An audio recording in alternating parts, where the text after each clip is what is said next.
Halo, ketemu lagi sama aku Sufi. Nah, di video kali ini aku mau sharing tentang 5 tips atur duit buat anak rantau. Nah, kebetulan aku juga adalah anak rantau. Walaupun emang rantaunya gak jauh-jauh amat, tapi aku ngerasain banget gimana rasanya jadi anak rantau, dimana jadi anak rantau itu karena jauh dari orang tua, mau gak mau harus mandiri dan pandai untuk mengatur uang. Aku punya 5 tips mengatur uang untuk anak rantau. Semoga ini work di kalian, karena di aku alhamdulillah berjalan dan memang ngaruh banget gitu sama finansial aku selama aku jadi anak rantau.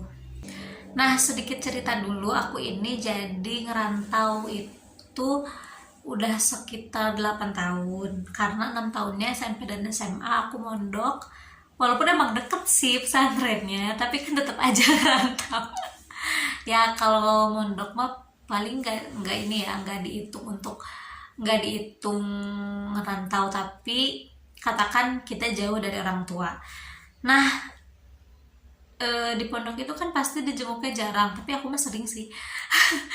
Nah, tapi uang jajan kan tetap segitu kan, walaupun dijenguknya mau seminggu sekali, mau 2 hari sekali, mau setiap hari pun uang jajan tuh tetap segitu. Nah, di situ aku harus mengatur uang aku gimana caranya biar uang yang dikasih orang tua aku itu cukup. Jadi intinya hitung aja lah, aku udah ngerantau itu 3 tahun karena aku kuliah di Bandung dan rumahnya di Cianjur. Nah, di sini aku punya triknya biar uangnya tetap awet sampai akhir bulan, tapi nggak buat kita jadi sengsara juga. Yang pertama yaitu buat anggaran harian atau buat anggaran bulanan. Nah, ini poin yang pertama dan paling utama yang harus kita lakukan. Ini itu kayak ibaratnya itu langkah awal membuka jalan-jalan yang lain biar kita itu hemat dan bisa ngatur uangnya. Kenapa sih kita harus buat anggaran bulanan? Karena di anggaran bulanan ini kita jadi tahu nih apa aja pengeluaran bulanan kita. Jangan sampai pengeluaran ini bisa lebih besar nominalnya daripada pemasukan atau pendapatan yang kita punya. Nah, dengan kalian menulis anggaran bulanan, juga menulis pengeluaran kalian per hari walaupun cuma 500 seperti di video-video aku yang sebelumnya pernah aku bahas. Dengan seperti ini kamu itu bisa mengontrol keuangan kamu agar tetap stabil dan kamu bisa lebih berhati-hati lagi untuk menggunakan uang kalau misalkan uangnya memang sudah banyak yang keluar. Jadinya pengeluaran bulanan kalian tidak membengkak. Nah, yang kedua yaitu belanja kebutuhan dalam satu waktu. Kalau menurut aku sih ya, mending ngeluarin uang itu di awal aja. Jadi misalkan kita udah habis nih keperluan bulanan, nah kita belanjanya itu mending di satu waktuin aja, karena biar habis uangnya itu sekalian daripada kita beli kebutuhannya nyicil dan ngeluarin uangnya juga nyicil. Karena menurut aku nih ya, kalau keluar uangnya sedikit-sedikit itu malah jadi nggak kerasa dan malah buat kita jadi lebih boros. Jadi kalau untuk belanja mending di satu hariin aja, belanjanya dalam satu waktu. Dan itu juga kalau bisa kita harus menulis daftar belanjaannya. Kenapa kita harus menulis daftar belanjaannya? Karena biar pas udah nyampe sana itu kita nggak bingung apa aja yang harus kita beli. Dan biasanya kalau misalkan kita nggak tulis itu kita jadi lupa gak sih? Ya kalau aku mah kayak gitu ya. Terus kalau misalkan kita nulis daftar belanjaan, kita itu jadi tahu batasan-batasan yang kita beli. Jadinya kita memang beli sesuai kebutuhan kita, bukan karena ngelihat ambil gitu. Nah, yang ketiga yaitu nabung di awal bulan.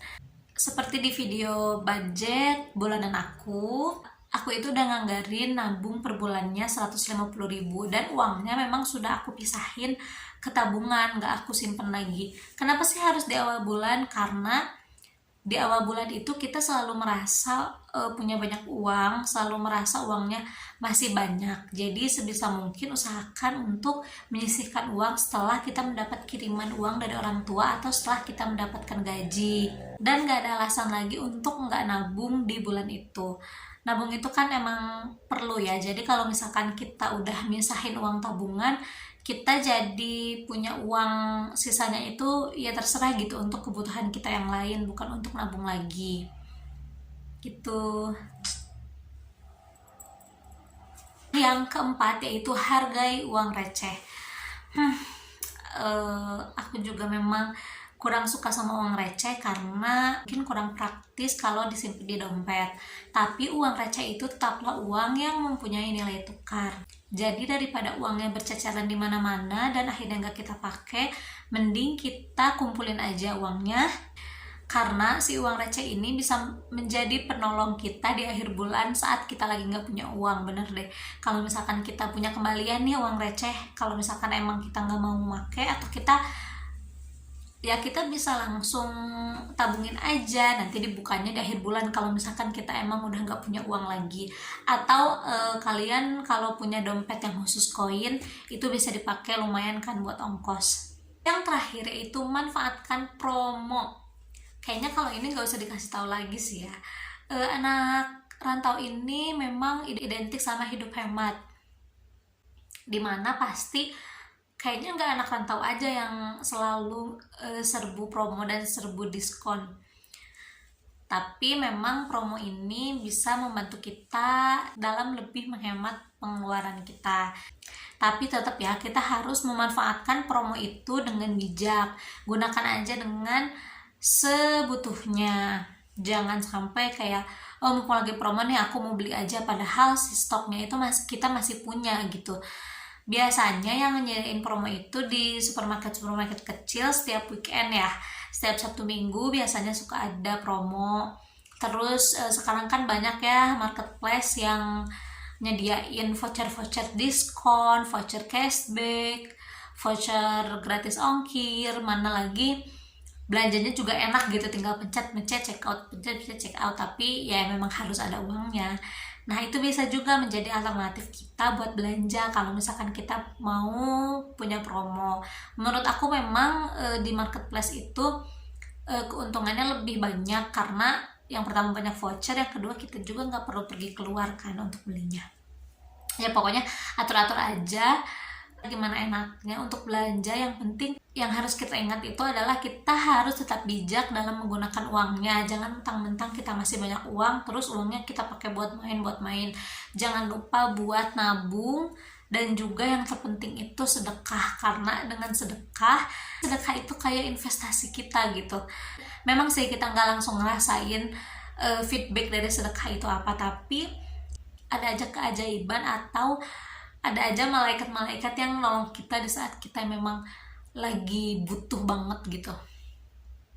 Banyak deh pokoknya dari sedekah manfaatnya. Jadi kalau bisa ya sedekah itu kan nggak dibatas ya, nggak di limit gitu, minimal berapa maksimal berapa.